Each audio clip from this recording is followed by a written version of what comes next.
Trois grands stratèges trop méconnus en Occident. C'est la problématique que nous allons aborder en géopolitique avec Fabrice Ravel. Généralement, en géopolitique, il y a des biais qu'il faut éviter. D'abord, un biais qui est lié à la place depuis laquelle on parle et on réfléchit, c'est-à-dire la grille de lecture qu'on va appliquer. Selon qu'on vive sur un continent ou un autre, on va avoir tendance à juger les faits, les actes, les événements, les personnages historiques depuis l'endroit où nous nous trouvons placés. Un autre biais, c'est celui du temps. C'est celui de l'urgence, du présent. Les médias dictent le rythme et nous donnent une lecture parfois faussée de la géopolitique en nous empêchant de prendre ce recul nécessaire pour comprendre ce qui se passe aujourd'hui grâce à ce qui s'est passé hier.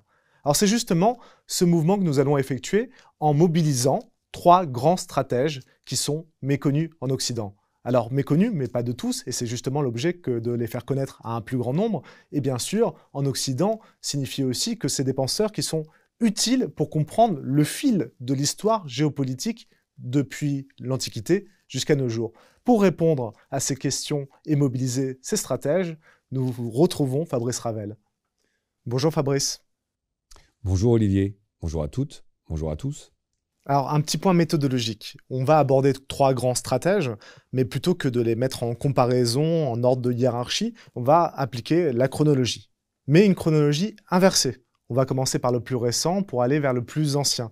Et ce mouvement va nous permettre de voir que ce n'est pas parce qu'on est lointain dans le temps qu'on n'a pas une application concrète sur la géopolitique d'aujourd'hui. Alors Fabrice, je vous propose de commencer par le premier. Oda Nobunaga. Oda Nobunaga, c'est un daimyo, c'est-à-dire c'est un titre nobiliaire japonais sur lequel on va revenir, qui est né en 1534, qui est décédé en 1582, donc dans le Japon féodal, et qui va vivre en pleine période Sengoku. Alors évidemment, à l'énoncé déjà des quelques propos qu'on vient de tenir, il y a peut-être au moins deux précisions sémantiques qui sont indispensables. D'ailleurs, un daimyo, c'est bien un titre nobiliaire ou aristocratique japonais qui associe la conjugaison du pouvoir politique, mais surtout sur des bases militaires et sur une aura militaire. Donc il est déjà issu d'un clan de tradition militaire. Et ce qui me paraît plus important à préciser, c'est que la période du Sengoku au Japon est une période particulièrement troublée de déséquilibres politiques et sociétaux dans lesquels en fait on a une déliquescence du pouvoir central, notamment à Kyoto, qui permet l'émergence d'une multitude de pouvoirs locaux, mais dont on voit bien que, évidemment, ils s'empressent de se combattre les uns les autres.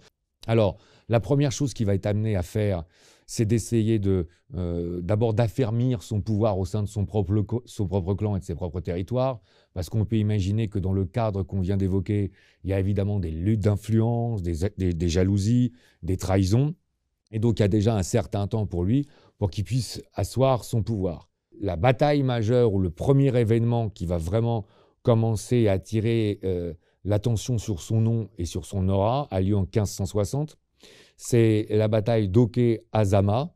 Et la bataille d'Oke-Azama est devenue très célèbre parce qu'en fait, il ne disposait à peu près que de 3000 guerriers et il va se trouver confronté à une armée qui lui est 10 fois supérieure, donc dans un rapport de 1 à 10, environ 30 000 guerriers. Et on voit bien spontanément, en entendant la disparité des forces, que la victoire paraissait improbable et qu'elle n'a donc été que plus éclatante et qu'elle lui a apporté d'autant de notoriété. Mais sans vouloir trop rentrer dans les détails, ce qui est assez symptomatique sur cette bataille, c'est qu'elle va en fait marquer un petit peu son habitude tactique, à savoir que pour compenser son infériorité numérique, il va utiliser la vitesse comme une arme et il va surprendre l'adversaire en attaquant en pleine période d'orage, à un moment où on pense que l'attaque est impossible. Donc là, on a déjà quelque chose de très très marquant dans son approche tactique qui consiste à dire que la célérité et la vitesse et la prise de vitesse de l'adversaire est un élément essentiel.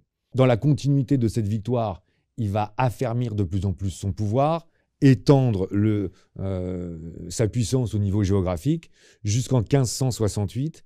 Cette date est assez importante parce que là, à Kyoto, dans la capitale de l'époque, on a, on va dire, des compétitions de pouvoir qui ne font que s'accentuer. Et il y a un candidat au shogunat, c'est-à-dire à l'un des titres les plus importants de l'époque, qui justement lui demande son aide. Et ce qui est assez intéressant, c'est qu'il va acquiescer, mais il va acquiescer moins pour porter ce candidat véritablement au pouvoir que pour ensuite d'ailleurs l'utiliser comme un pantin. Ça n'est pas totalement neutre ce qu'on dit, parce qu'on sent déjà que loin que de l'enfermer uniquement dans une perspective militaire, c'est aussi quelqu'un qui est capable de calcul politique et de maîtrise politique. Ce qui est assez remarquable dans cette campagne qui est relativement courte, c'est qu'en fait, pour franchir la distance entre ces territoires et Kyoto, globalement, il mettra 21 jours. Et je demande à l'ensemble de nos auditeurs d'entendre qu'en plus, durant ces 21 jours, il arrive à conquérir 18 forteresses ou 18 châteaux. Donc là, on voit bien que ce qu'on est en train de dire, ça frappe l'imaginaire. Il traverse ces territoires à une vitesse incroyable et surtout en réussissant à s'affranchir d'obstacles dont certains sont considérés soit comme redoutables, soit comme pratiquement imprenables. Donc, à partir de là, il a vraiment une notoriété qui est très, très importante au Japon.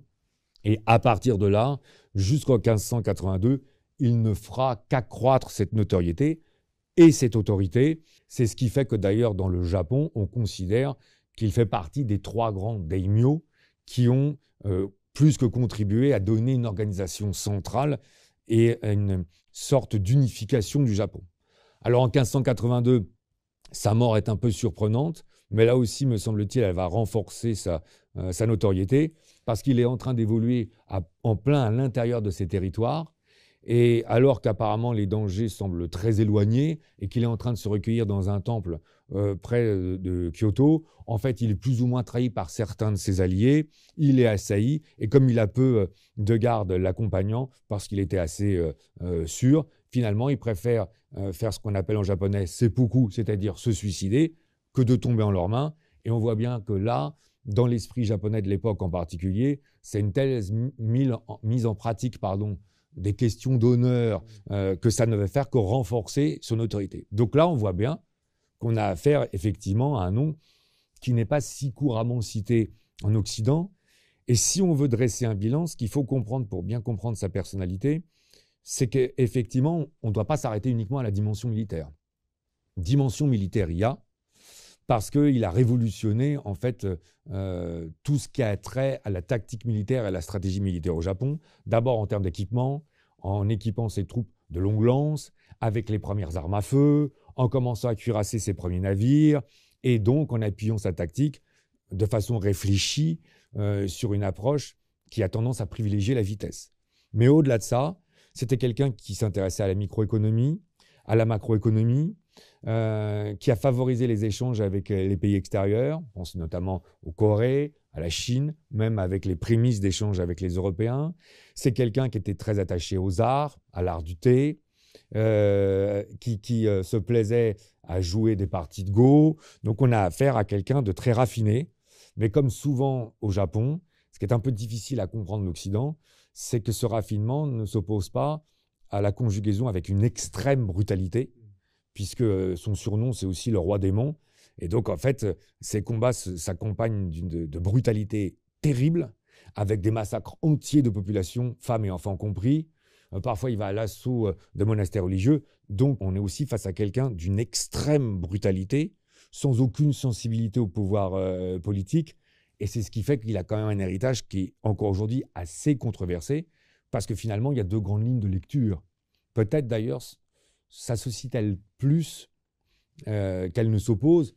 La première grille de lecture consisterait plutôt à considérer qu'il est une sorte de dernier avatar de ces combats très brutaux, médiévaux, entre seigneurs japonais, et qu'il en est donc les derniers soubresauts, ou à contrario, qu'il a été une transition nécessaire de par la situation anarchique et chaotique du Japon, utilisant la brutalité pour arriver à faire émerger un nouveau Japon. Donc là, on voit bien qu'on est sur 2 grilles de lecture très différentes, ce qui nous montre qu'en plus, en géopolitique, quel que soit l'événement, souvent, même à l'intérieur d'une même civilisation ou d'un même pays, on peut être amené à avoir des considérations différentes. Ceci étant, voilà un premier nom qui est très très intéressant en termes de portée, d'aura, d'apport tactique militaire, et je pense qu'il s'inscrit assez bien dans la continuité telle qu'on va chercher à la mettre en place avec les 2 qui vont suivre. Je vous propose, Fabrice, de nous intéresser maintenant à un second nom. Alors le nom est peut-être un peu moins méconnu. Par contre, les actions qui ont été menées par cet homme, que vous allez nous désigner, elles sont plus ignorées. Pourtant, ces actions très concrètes nous permettent de mener une réflexion ou un début de réflexion géopolitique. Temujin. Alors évidemment, vous venez de dire que le nom nous était peu connu et l'évocation de Temujin ne semble pas forcément rentrer en adéquation avec vos propos, mais si je dis Genghis Khan, j'ai le sentiment que là, tout d'un coup, le terme va nous être plus familier. Temujin, qui serait né, c'est son nom d'origine, entre 1155 et 1162, parce que la date n'est pas certaine, et qui serait décédé en 1227. Temujin qui va donc devenir Genghis Khan. Genghis Khan étant en fait une traduction qui veut dire souveraineté océanique ou souveraineté universelle. On comprend bien, rien qu'à l'énoncé du titre, qu'effectivement on a affaire là à l'un certainement des plus grands conquérants dans l'histoire de la géopolitique. Et d'ailleurs, de fait, il va être amené à être l'un des précurseurs du grand empire mongol, qui va être certainement l'un des plus grands dans l'histoire, puisque ça, il faut bien l'avoir à l'esprit. C'est un empire qui va faire à peu près 33,2 millions de kilomètres carrés d'un seul tenant au niveau territorial, c'est-à-dire quelque chose de véritablement colossal. Donc là, on a affaire à quelqu'un qui est issu de tribus nomades et qui est né aux alentours d'Oulan-Bator. Et ce qui est assez intéressant à évoquer par rapport au personnage précédent, c'est qu'on se retrouve dans une période où les tribus mongoles sont très divisées. Et là aussi, où il règne un certain chaos. Et on se rend compte d'emblée que, outre ses qualités guerrières, il a une vraie habilité politique, parce qu'au fur et à mesure, il va réussir à unifier les différentes tribus mongoles autour de son nom. Et c'est ce qui fait que d'ailleurs son nom va changer, car il va d'abord être élu par les tribus mongoles le Khan, c'est-à-dire le dirigeant, pour devenir Genghis Khan, c'est-à-dire le souverain universel. Ça paraît assez intéressant à situer, parce qu'on se retrouve bien dans une sorte de corollaire avec l'énoncé précédent. Alors en réalité, si maintenant on en revient aux faits, il a une première campagne militaire qui s'articule globalement entre 1203 et 1209, qui commence à rentrer dans la Mandchourie ou le nord de la Chine contre la dynastie des Xia. Et là, durant ces années-là, on a une emprise qui commence à se mettre en place de façon de plus en plus importante et qui, à l'issue de cette décennie ou de cette petite décennie, va permettre aux tribus mongoles ou à l'empire mongol d'avoir une base arrière qui va leur permettre d'accumuler un certain nombre d'approvisionnements et même de ressources humaines ou de soldats qui vont les accompagner. Parce qu'en réalité, la vraie campagne militaire qui va mettre en exergue Genghis Khan, qui est une campagne qui va opposer les Mongols à l'empire chinois des Jin, et dans lesquels les combats vont être particulièrement meurtriers. Alors, il faudrait qu'on rentre un peu plus dans les détails, parce que ce ne serait pas inintéressant en termes de géopolitique pour comprendre qu'en fait, on voit bien qu'il y a deux autorités fortes qui sont en train de monter de façon parallèle et qu'inexorablement, elles vont être amenées à se combattre. C'est que là aussi, il y a une bataille clé. C'est la bataille de Yéulin en 1211, dans laquelle, en fait, Genghis Khan va faire preuve de sa grande maîtrise tactique. Mais ce qui est, me semble-t-il, important à souligner, c'est que là, il va mettre en exergue quelque chose d'un peu différent, l'approche indirecte. C'est-à-dire qu'en fait, il va construire son succès en évitant d'abord l'adversaire, en se saisissant de ses approvisionnements, en le coupant de ses bases arrières. Et une fois que c'est fait, alors il a l'occasion, parce que l'adversaire est déjà à moitié désarçonné, de le vaincre totalement. D'ailleurs, ces batailles-là sont particulièrement meurtrières. Ce n'est pas toujours le cas dans ces périodes-là, au début du XIIIe siècle, parce que l'histoire nous raconte, et elle nous est reportée à plusieurs reprises, que en fait, les armées chinoises ont des milliers de morts lors de ces batailles, et que Genghis Khan, finalement, est inarrêtable. Il faut rajouter en plus que Genghis Khan ne s'arrête pas là, parce qu'en fait, il va jusqu'à attaquer au contrefort de l'Iran. Il saisit la ville de Bactre en 1221, et c'est assez intéressant de remarquer qu'il va jusqu'à l'Indus. On ne peut pas s'empêcher de se rappeler que l'Indus, c'était l'avancée la plus extrême d'un autre conquérant qu'on a eu l'occasion d'évoquer dans un rendez-vous de la géopolitique, Alexandre le Grand. Et là, évidemment, c'est la rencontre de deux figures en termes de stratégie militaire et en termes de géopolitique qui sont plus qu'imposantes. Et puis, Genghis Khan décède en 1227 lors d'une partie de chasse. Ce qui est assez intéressant à noter, c'est que, loin de s'effondrer, l'empire mongol va continuer à s'affermir, puisque ses dirigeants qui vont lui succéder vont continuer en réalité sa politique et qu'on considère que l'apogée de l'Empire mongol est même 35 à 40 ans derrière lui. Donc on voit bien qu'en plus, ce n'est pas uniquement quelque chose de purement ponctuel, mais quelque chose de plutôt qui s'enracine. Donc ça, c'est pour le rappel des faits. Il y a un dernier point qui me paraît symptomatique sur Genghis Khan, c'est qu'évidemment, suivant le lieu dans lequel on se trouve, on en a une vision qui sera totalement différente. Aujourd'hui, sa statue à Ulaanbaatar, qui est la capitale de la Mongolie, célèbre Genghis Khan non seulement comme un grand conquérant, mais comme l'un des pères fondateurs de la Mongolie. Je pense qu'il est utile de préciser que la vision qu'on en a en Chine est radicalement différente et que c'est plutôt une vision classique qui laisse à penser que Genghis Khan serait un odieux prince barbare qui serait rentré dans le pays et qui aurait fait des massacres. Ça, c'est aussi très important à ressouligner, car on voit bien qu'en géopolitique, l'origine du point de vue a tendance à faire biaiser la perspective de personnages tels que celui-là. On en revient au point qu'on a abordé en introduction. On va enfin se concentrer sur un troisième personnage, un troisième stratège, qui a peut-être un peu perdu de son aura. Il a été plus connu dans le temps et s'est un peu effacé. Par contre, il a eu une influence importante sur les états-majors, et notamment durant la deuxième partie du 19e siècle et le début du 20e siècle. C'est très juste. Et c'est un nom qui, normalement, va beaucoup plus spontanément éveiller nos rappels, surtout de cours humanistes. Parce que si je dis Barca, ça reste encore assez éloigné. Si je dis Hannibal Barca, dit le grand Hannibal, là, tout d'un coup, c'est quelqu'un qui nous est effectivement beaucoup plus familier. 247 avant Jésus-Christ, 183, 180 avant Jésus-Christ, parce qu'on n'est pas totalement certain. Donc, évidemment, grand général carthaginois, considéré comme l'un des plus grands généraux, les plus grands tacticiens de tous les temps, qui alors, c'est assez intéressant, arrive donc dans cette grande cité qui est Carthage, après la fin de la première guerre punique qui a opposé Rome et Carthage. Et là aussi, c'est intéressant, me semble-t-il, de remettre en place les perspectives, parce que lui aussi arrive dans une période troublée, puisqu'on sent bien qu'il y a deux hégémonies romaines et carthaginoises, ou carthaginoises et romaines, qui cherchent à s'approprier la Méditerranée, et qu'on sent bien qu'on est dans une période particulièrement tendue.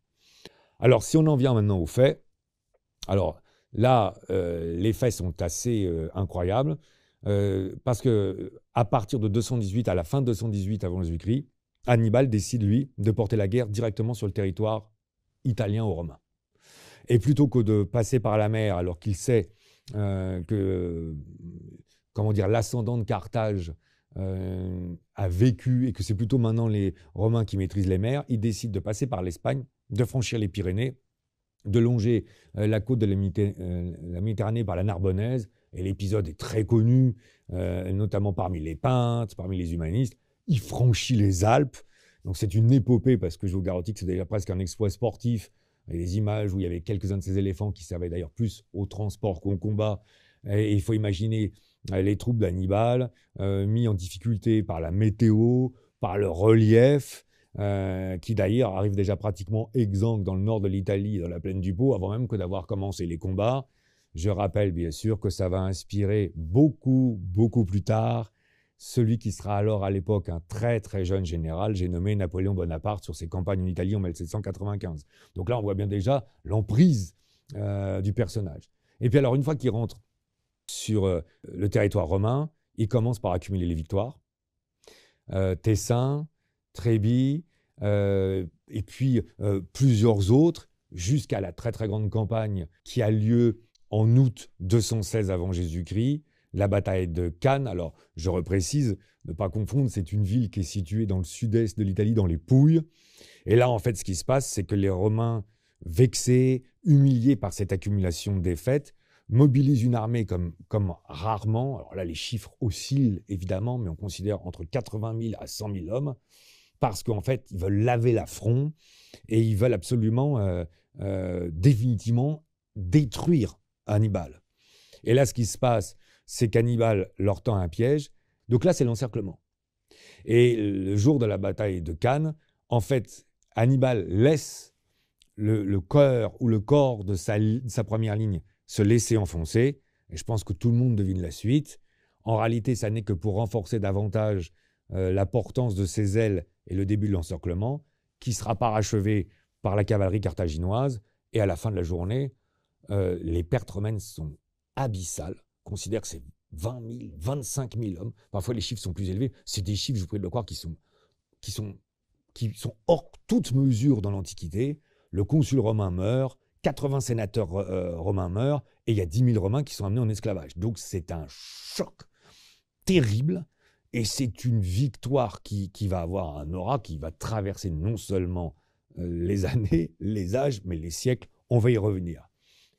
La suite, paradoxalement, est moins grandiose, parce que en fait, à partir de là, les Romains vont refuser d'affronter Hannibal, et ils ont toujours la supériorité numérique, et ils vont plutôt essayer de l'enserrer un peu comme les mailles d'un filet, de le neutraliser, et d'éviter toujours la bataille rangée, puisqu'on voit bien qu'à chaque fois qu'ils sont dans l'affrontement direct, ils subissent la défaite.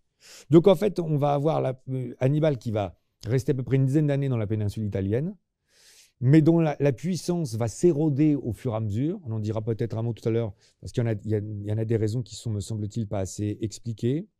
Et finalement, les Romains, que de reprendre de plus en plus possession de leur territoire, domination sur leur territoire, lancer des contre-offensives dans les possessions carthaginoises qui sont dans le sud de l'Espagne, et puis finalement par porter directement la guerre près de Carthage. Donc là, Carthage rappelle en toute urgence Hannibal, parce que Carthage même est menacée.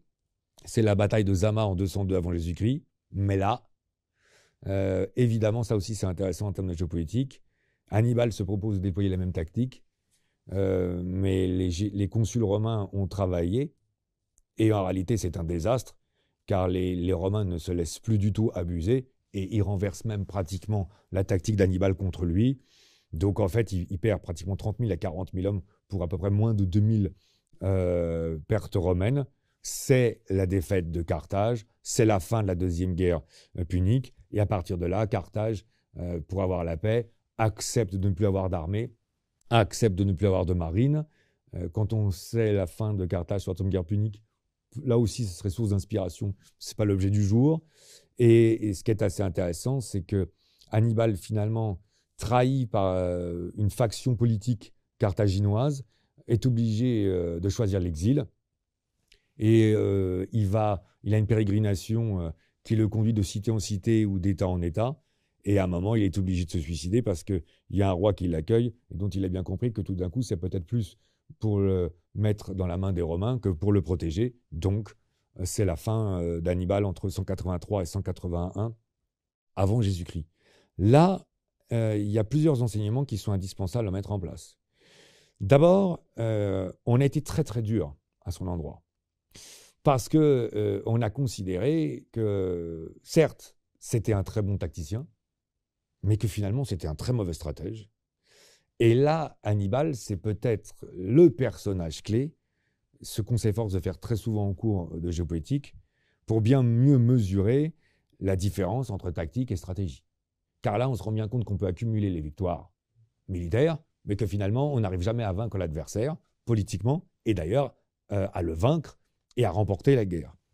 D'ailleurs, il y a un général de cavalerie d'Hannibal à qui on a prêté un mot célèbre, qui lui avait dit « Hannibal, tu sais vaincre, mais tu ne sais pas profiter de la victoire. » Donc c'est très très dur. Ceci étant, si on est assez objectif, il y a un certain nombre de circonstances atténuantes qui vont peut-être aussi expliquer la situation. D'abord, Hannibal ne dispose pas vraiment de troupes en quantité suffisante pour occuper toute l'Italie et surtout pour partir à l'assaut d'une ville fortifiée comme Rome. Non seulement il n'en a pas en nombre suffisant, mais en plus, il est dépourvu là aussi de matériel de siège lourd pour affronter des murailles aussi imposantes et aussi épaisses que celles de Rome. Et puis, il y a un autre aspect qui est très très méconnu, moi je trouve en général, c'est qu'en fait, il y a un aristocrate carthaginois, Hanon le Grand, qui est totalement contre la guerre contre Rome, qui dès la fin de la première guerre punique, lui était pour le rapprochement en paix avec Rome et pour faire en sorte que ces deux puissances s'allient plutôt qu'elles s'opposent et que finalement l'envergure, l'aura ou la domination de Carthage se fasse plutôt en Afrique qu'en Europe. Et donc en fait, Hanon le Grand et ses partisans ne vont avoir de cesse de s'opposer à Hannibal il doit certainement y avoir aussi dans cette démarche un peu de jalousie ou de rivalité politique classique. Et donc, ils vont n'avoir de cesse que de rogner sur les renforts ou sur les soutiens. Et donc, il ne faut quand même pas oublier cet aspect-là. Et là aussi, c'est assez instructif. Et puis, il y a un dernier point qui me paraît indispensable à mettre en avant, c'est que la bataille de Cannes va véritablement marquer les esprits dans beaucoup d'états-majors occidentaux, et notamment les états-majors prussiens puis les états-majors allemands, car ils vont considérer que cette bataille de l'encerclement, c'est la quintessence de la victoire ou de la réussite d'une victoire tactique. Mais ce qui va être assez étonnant, et on le voit bien dans un ouvrage qui est dédié au plan Schlieffen, donc le fameux plan que les Allemands vont travailler pendant 20 ans, le grand état-major allemand va travailler pendant 20 ans, 30 ans ce plan, le plan qui est censé permettre la victoire contre la France en quelques semaines en 1914, qui va d'ailleurs être sur le point de réussir, mais il est totalement inspiré de la bataille de Cannes, en fait, d'août 216 avant Jésus-Christ. Et ce qui est un peu interpellant dans cette démarche, c'est que quelque part là, on peut s'interroger sur le fait de se dire, mais les généraux allemands n'ont-ils pas vu quand même que quel que soit le succès de cette bataille tactique, il était loin d'être certain qu'elle permette d'acquérir une victoire stratégique. Donc là, il y a une sorte de presque d'aveuglement, mais c'est plus fort que ça, d'enthousiasme à porter la victoire militaire tactique presque, on va dire, au summum, en oubliant peut-être qu'il faut qu'il y ait un certain nombre de conditions qui l'accompagnent pour qu'elle puisse se transposer en victoire stratégique et qu'elle permette de remporter une guerre. Il n'en reste pas moins vrai qu'on se rend compte à travers ces trois personnages-là qu'ils sont d'un poids considérable, que généralement on peut considérer qu'ils sont trop méconnus, notamment en Occident, et peut-être va-t-on se rendre compte en plus, en guise de conclusion ou de synthèse, qu'ils peuvent se rapprocher et nous apporter quelques enseignements utiles en 2022. Oui, j'en ai entendu. J'ai entendu parler de vitesse, j'ai entendu parler de contournement, j'ai entendu parler d'encerclement. Quel est le point commun ou quel est l'enseignement commun qu'on peut retirer de ces trois stratèges ? Finalement, pour être juste, c'est vrai qu'on a cherché à mettre en avant pour chacun d'entre eux l'élément qui paraît le plus fondamental. Mais en réalité, quand on connaît bien leur bataille, on voit bien, certes, à des degrés divers, que chacun des trois, en fait, conjugue la vitesse, l'approche indirecte et la volonté d'encerclement. Et que donc, en fait, dans les logiques militaires telles qu'ils nous les montrent, on remporte une victoire toujours en infériorité numérique. D'ailleurs, si on regarde bien, dès le premier, on a évoqué dans un rapport de 1 contre 10, les Mongols étaient généralement en grande infériorité face aux armées chinoises. Quant à Hannibal, généralement, on considère qu'il a 1 contre 2, 1 contre 3 ou 1 contre 4, dans le meilleur des cas. Donc, en fait, on se rend bien compte que pour pallier à l'effectif, et c'est très intéressant, parce que je dis souvent aux étudiants en cours, il y a une sorte d'omnibulation sur l'effectif. Mais peut-être que la meilleure définition de la stratégie, c'est l'art d'éviter la supériorité de l'adversaire ou de contourner la supériorité de l'adversaire. Parce que là, on est dans l'obligation de réfléchir à comment compenser l'infériorité de l'adversaire. Ça peut être très, très intéressant dans le cadre d'une entreprise d'ailleurs, et dans le déploiement des ressources humaines. Et donc là, en fait, c'est plus une conjugaison qui nous appelle à faire que un choix. C'est-à-dire qu'en gros, il faut agir vite. Il faut agir vite sur les arrières de l'adversaire en préférant une approche indirecte, en le coupant de ses bases. Et une fois que cela fait et qu'il n'a plus accès au ravitaillement, alors de le cercler pour le neutraliser le plus rapidement possible. Donc là, finalement, on a quand même un enseignement qui est très, très important. Et évidemment, on ne peut pas s'empêcher de faire remarquer qu'Alexandre le Grand, que le grand Frédéric et que Napoléon n'ont fait qu'appliquer la conjugaison de ces trois logiques sur lesquelles ils tombent aussi d'accord. Mais me semble-t-il, il y a une autre idée qui nécessite qu'on prenne un peu plus de recul, un peu plus de hauteur, qui a une portance plus globale en géopolitique et qui paraît peut-être d'autant plus intéressant à souligner qu'elle va peut-être s'inscrire à l'encontre d'idées qui sont plus communément partagées ou plus communément mises en avant, je pense notamment dans nos sociétés actuelles. Ce qu'on ne peut pas s'empêcher de faire remarquer de prime abord, c'est qu'a priori, on a affaire à trois personnages atypiques, hors du commun. Je pense que dans l'ancien temps, on aurait dit exceptionnels, et que donc on voit bien le poids de figures charismatiques ou de chefs qui arrivent à entraîner derrière eux une armée, un État, une nation. Mais pour être totalement juste, on pourrait aussi faire remarquer que ces 3 chefs d'État ne peuvent totalement s'épanouir et même exister que parce que les circonstances s'y prêtent. C'est-à-dire qu'on voit bien qu'à travers les 3 situations, même s'il lui fallut d'ailleurs davantage les développer, que tous les 3 se retrouvent dans des situations politiques particulièrement chaotiques, dans lesquelles le pouvoir est en déliquescence et divisé, dans lesquelles les menaces géopolitiques sont importantes, et dans laquelle l'assise sociétale n'existe pas. Donc en fait, leur action n'est possible que parce qu'on a la rencontre entre des circonstances et finalement des hommes atypiques qui répondent à des circonstances exceptionnelles. Mais si on pousse le raisonnement jusqu'au bout, on ne manquera pas de remarquer qu'on arrive quasi systématiquement à des conflits, à des guerres, à des périodes particulièrement brutales dans lesquelles les victimes sont dans des nombres très conséquents et les destructions sont très importantes. À ce moment-là de notre conclusion, on peut peut-être essayer de s'inspirer de ce célèbre philosophe stratège. Sun Tzu avait l'habitude de dire « Si tu fais la guerre, tu l'as déjà perdue ». Peut-être que ces 3 grands stratèges nous rappellent que si tu crées les conditions de la guerre, tu as déjà perdu. Me semble-t-il, Olivier, rappelez ça en 2e semestre 2022, après le début de la guerre en Ukraine, ça ne peut être qu'un apport très important de chacun de ces 3 stratèges, n'est-ce pas? Eh bien oui, et je vous propose de nous arrêter justement sur cet apport. Merci Fabrice. Merci à vous. Nous voici donc arrivés au terme de ce nouveau numéro des Rendez-vous de la géopolitique. Merci à toutes, merci à tous de nous avoir suivis.